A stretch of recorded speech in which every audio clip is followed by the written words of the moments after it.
Yesterday, Sayadaw talked about the causes for making the Dhamma, which is very profound, clear and easy to see. When one dispels the opposing factors, the Dhamma becomes clear and easy to see.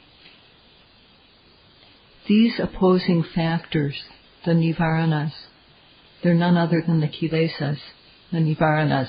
They can destroy what is to our benefit, and they can bring harm.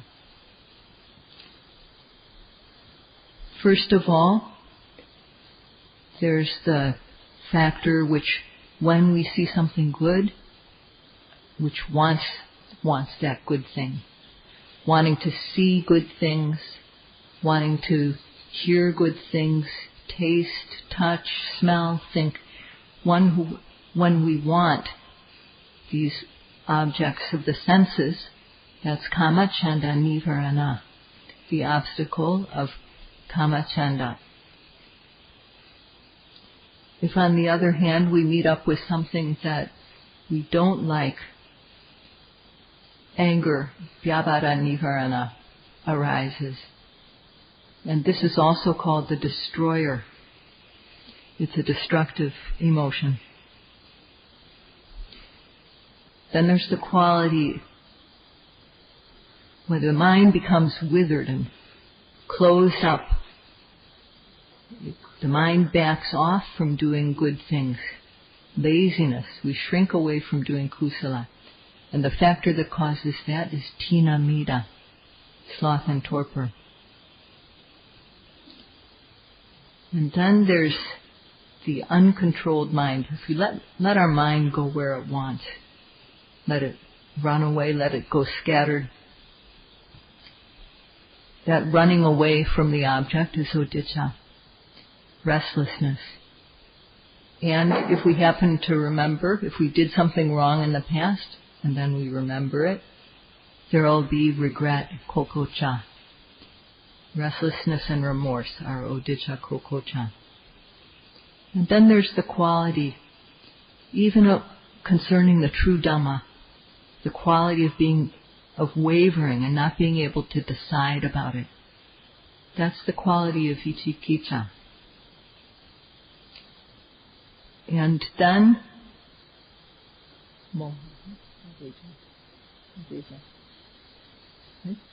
okay. And also this slipping off of the mark, not being able to decide, lacking a reflective ability. And these qualities make a lot of trouble for us when we're trying to make our behaviors clean and pure. And these qualities oppress the world at large. One who wants mental clarity, mental cleanliness, must be free of these. These nivaranas cover over the true Dhamma. So what we need to do, we need to learn the correct method of practice. And we learn this by either hearing the Dhamma or by reading. And hearing the Dhamma, if we meet a kalyana mita, if we meet a good friend, then we can have the chance to hear the Dhamma.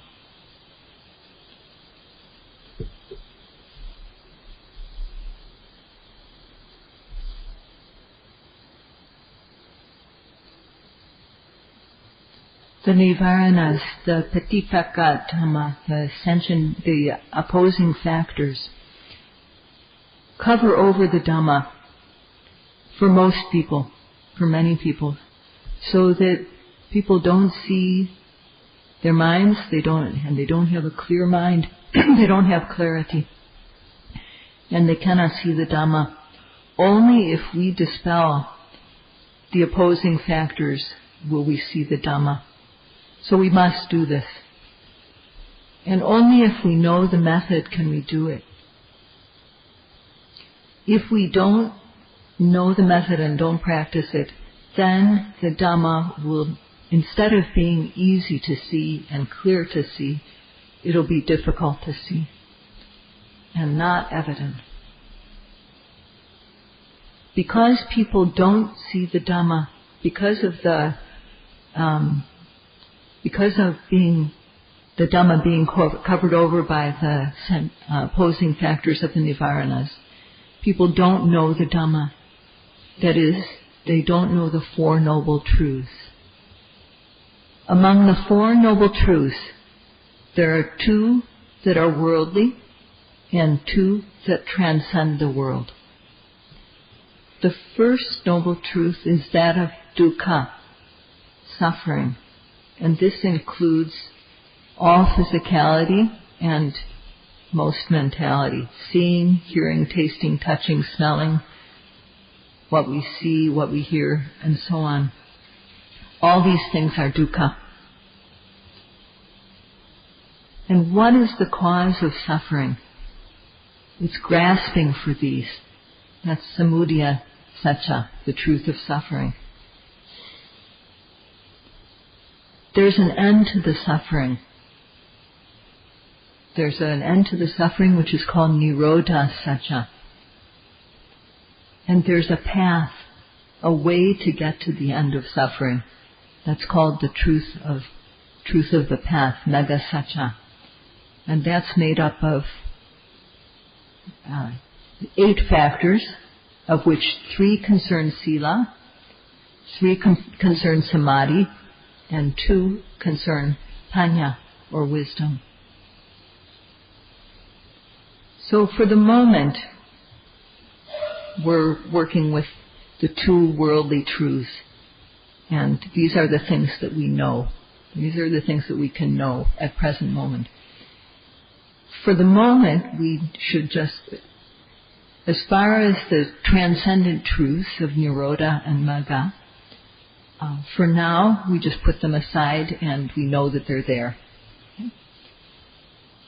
So for the 2 worldly truths, suffering and its cause, we need to learn about the Dhamma, and we need to learn about the way to end suffering and the way to end its cause. And this learning is called uggana. We need to learn the method. And an example of doing this is when we come to the Dhamma talk and we hear Sayadaw. That's an example of uggana, learning the method, learning about the method. And sometimes what we learn is not clear, so we have to ask.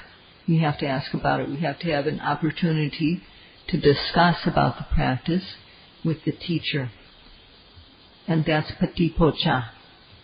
So there's 2 aspects of our learning at the moment. We learn the method through listening, uggana, learning, and then we have an opportunity also to discuss. So we need to know how to see dukkha and how to dispel its cause. And we do this in short through these 2 ways of uggana and patipocha.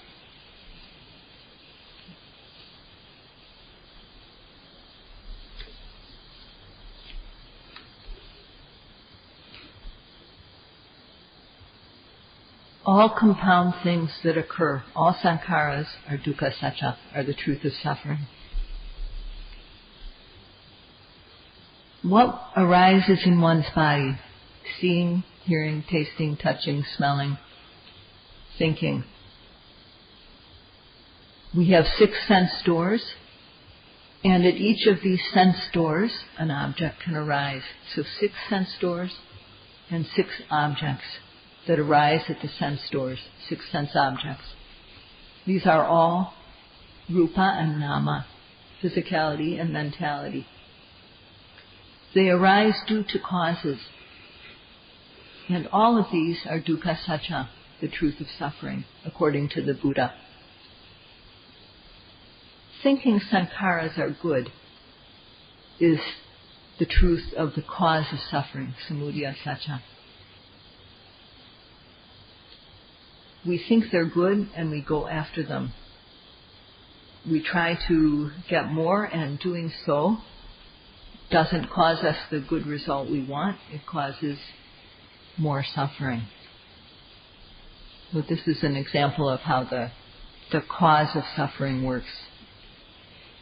An example is when we have an itch arises in our body. That's the truth of suffering. And due to the itch, we scratch. That's an example of the cause of suffering. Because we think that it's good to scratch, so we scratch in order to remove the itch. If we scratch hard, the skin will break and we'll get a sore. So due to this scratching that we think is good, we have more suffering. This is an example of how suffering and its cause are related.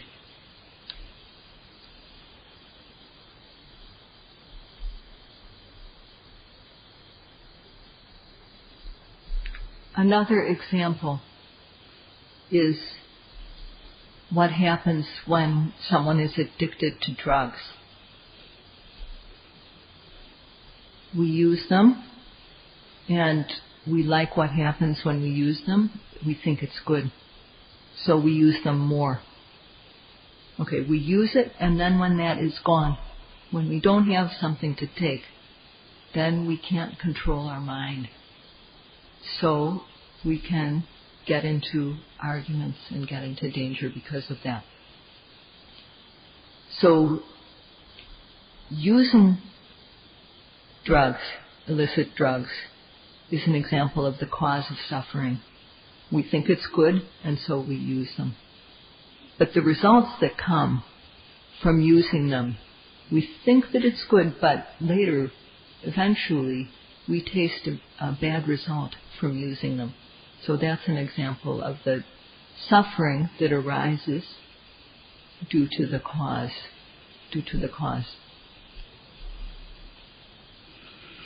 When one is addicted to drugs, one suffers the negative results of that. So how can we break the habit? How can we break our addiction? When we don't want to continue experiencing drug-related suffering, we search for a way. And that's called ogaha. So for us, we want to be free of suffering. So first of all, we search for a method and we learn what is the cause of this suffering. And we learn, for example, taking the drug is the cause of our drug-related suffering. For practitioners, the cause of our suffering is grasping onto the truth of suffering. Once we know the cause, if we're not clear about it, we have a chance to ask, and that's patipocha. If we're going to break our habit, then we have to have a practical method, and we have to use the method. If we can get free of our habit, just think of how peaceful we'll feel.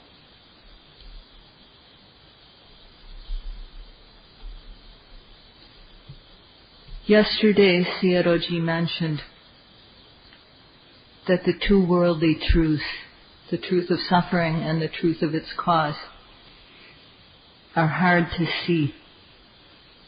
The nama and rupa is hard to see, and because of that, it's profound. This Dhamma is profound. But no matter how hard it is to see, if we can dispel the opposing factors of the Nivaranas, it becomes clear. If we don't practice sila, then our behaviors are unclean. But if we practice sila, then we have clean behavior, physically and verbally. If we don't control our minds with sati, if we don't apply energy to note every arising object, then samadhi won't arise. But if we do, then We make effort to note every arising object. The mindfulness sticks to the object, and the mind falls calmly and collected. So we have the cleanliness of samadhi practice.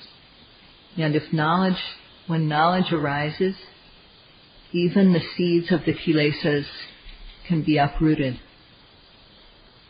So we can't become free of the Nivaranas, the opposing factors, just by wishing for it.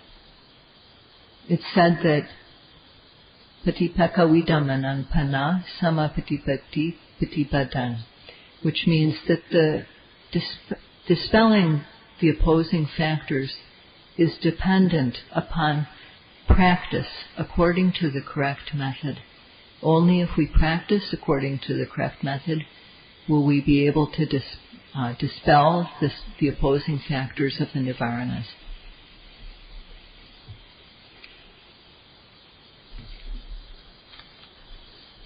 As Sayadaw mentioned before, whatever compound things arise, whatever sankharas arise, are dukkha satcha, the truth of suffering. And these, as Sayadaw mentioned, whatever arises in our body, seeing, hearing, tasting, touching, smelling, and so on, these arise due to causes. And this suffering, the truth of suffering, is what we must know. So how do we do this? We put our attention on the abdomen and we observe the rising and the falling as it occurs. And at first we don't see anything. But as our effort to note the arising object increases, as our sati sticks to the object, our samadhi, as our virya, sati and samadhi become strong, the mind becomes free of the opposing factors of the Nivaranas. So the mind is collected. And then, at that time, one comes to see stiffness, tension, movement. This is knowing the truth of suffering. This is what's really there. So in one noting, there's one knowing of dukkha satcha, the truth of suffering. And when we know this, there's no taking pleasure in it. And therefore the truth of the cause of suffering is also dispelled. So if we see dukkha, we'll dispel its cause. And that's two at a blow. So why? Because we make effort to observe the arising object, and the mindfulness sticks to the object, and the mindfulness comes face to face and sees directly what is there. Example is when we sit down, go from standing to sitting, and right at the moment of sitting down, our mind doesn't wander. We know the intention to sit down that causes the sitting down. And we know the gradual getting heavy of the body as it sits down. So sometimes we know the truth of suffering as mentality. Sometimes we know it as physicality. And when we know the truth of suffering, the nama and rupa that is really in us, we don't take any pleasure in it. And therefore the truth of the truth of the cause of suffering is dispelled. And that's two at a blow. So it's said that due to seeing suffering, its cause is dispelled.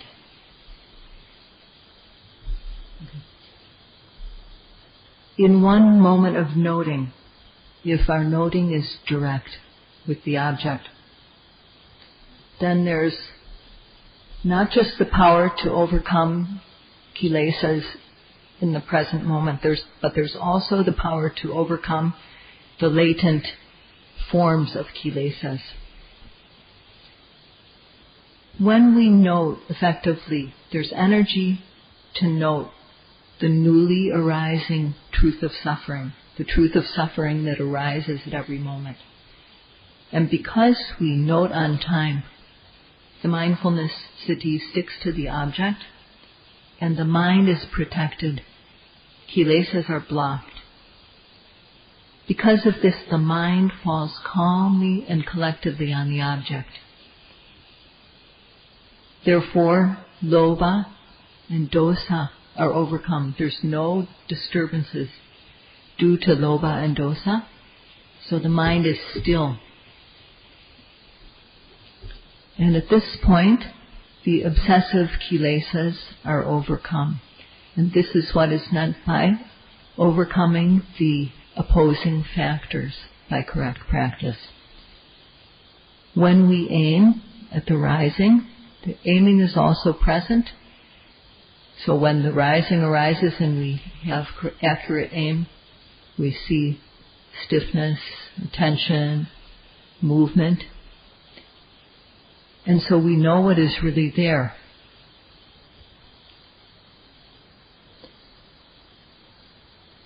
So the factors of the samadhi group of the Noble Eightfold, of the Eightfold Path are present in this way. Sorry, what did I say? I can't read my writing. Because there's samadhi and also there's knowing, the latent kilesas are cut off at this moment. They're just cut off in the moment.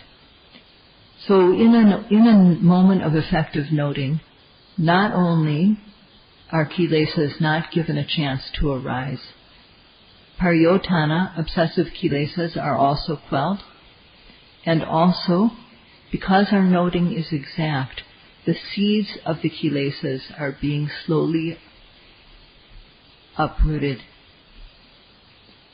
So in doing this, all 8 factors of the path are present. Now when we're yogis, we have sila because there are 3 factors of this, 3 factors of the path that make up the sila group. So they're right speech, right action, and right livelihood. Although we're not actively involved in work, so right livelihood, we're not actually practically doing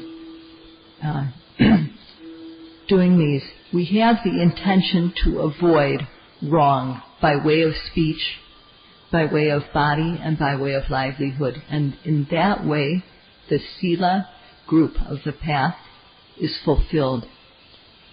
And in every noting, there's the 3 factors of the samadhi group. Right effort, right mindfulness, and right concentration. And also, there's right aim, which is this made up of this aiming factor. And there's right, it's also called right thought, and also there's Sammasankappa and Samma Vayam. So there's the 2 factors of the wisdom group as well. So all factors of the Eightfold Path are present in a moment of our noting.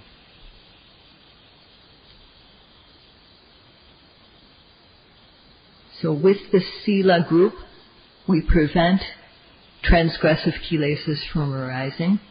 With the samadhi group, we prevent the obsessive pariyotana kilesas from arising. And with the panya group, we weaken and gradually eliminate the latent kilesas. Therefore, the truth of the path is present, and ignorance is dispelled because knowing is present. So therefore,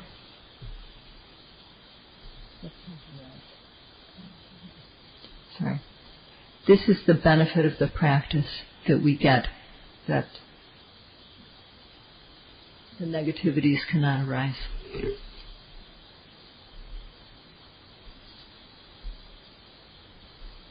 The 2 worldly truths, which are hard to see and therefore profound, become clear by overcoming the opposing factors. So we must know what brings about the ability to overcome the opposing factors. And it's said that patipaka vidamanang pana samapatipati patipadang. So the overcoming the opposing factors is dependent upon correct practice, practicing the correct method. So we must practice sila in order to overcome kilesas, transgressive kilesas. And we must practice the practice of samadhi in order to overcome pariyotana kilesas. And we must practice the practice of wisdom in order to overcome the latent kilesas. And this is what is meant by only if we do this will we be able to dispel the opposing factors. This is the correct practice which brings about the dispelling of the opposing factors. So if we want to dispel the opposing factors, this depends on our noting precisely. It depends on our noting every arising object, beginning with the rising and the falling. So in short, to dispel the opposing factors, one has to practice according to the instructions.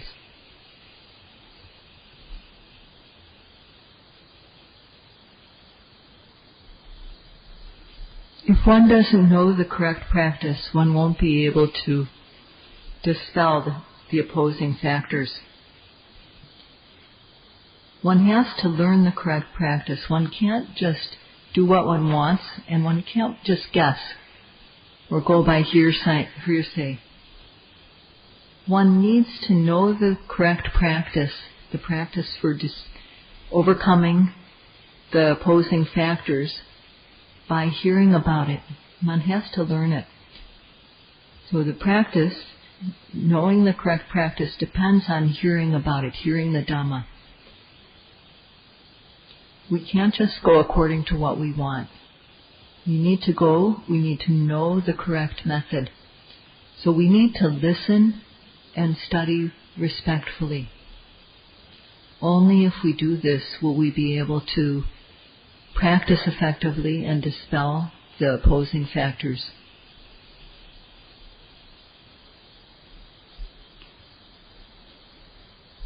If we have a disease, and we know of a doctor that can cure the disease, we'll go to that person. And according to what the doctor says, the doctor may say, okay, eat this, don't eat that, and take this medicine. Take the medicine in this way. If you do this, you'll be cured. If we want to cure the disease, we'll follow these instructions.